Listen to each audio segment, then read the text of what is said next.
ఉంటది. అవునా కదా చెప్పండి. మీ ఇంట్లోకి వచ్చి బయట వాళ్ళు పెత్తనం చేస్తే ఒప్పుకుంటారా? హలో, ఒప్పుకుంటారా? ఒప్పుకోరు కదా. ఎవరి ఇల్లు వాళ్ళే పెత్తనం చేస్తారు. అవునమ్మా?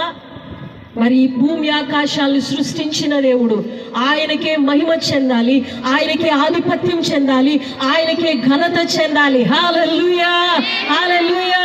ఈ రాత్రి యేసుని ఘనపరచడానికి ఈ మాట చెప్దామా?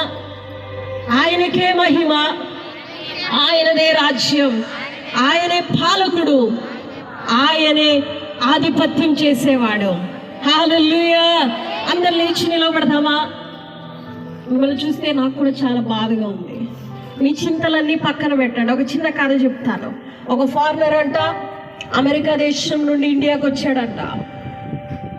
ఒక పల్లెటూరులో కారులో వెళ్తా ఉన్నాడు.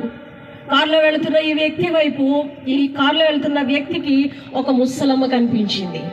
ఆమె నెత్తి మీద ఏముందంటే ఒక పెద్ద గంప ఉంది. పాపం ఈ ఎండలో ఆ గంప మోసుకొని ఈమె వెళ్తుంది కదా.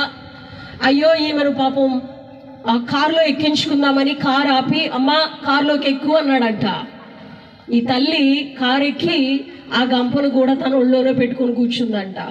పాపం ఆవిడది మొయ్యలేదు కదా అని చెప్పి ఆయన ఏం చేశాడు చెప్పండి? కారులో ఎక్కించుకున్నాడు.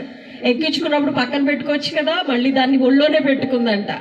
ఈ రాత్రి నువ్వు ఎలాంటి బాధ అనే గంపతో ఇక్కడికి వచ్చావో తెలియదు, కానీ పక్కన పెట్టు. దేవుడు నీ జీవితంలో అద్భుతం చేయబోతున్నాడు. హల్లెలూయా, హల్లెలూయా. ఈ రాత్రి నువ్వు నమ్మితే చాలు. ఒక గుడ్డివాడు నమ్మాడు. అక్కడ చూపు ఉన్నవాళ్ళు నమ్మలేదు, కానీ ఒక గుడ్డివాడు నమ్మి కేకలేయడం మొదలు పెట్టాడు.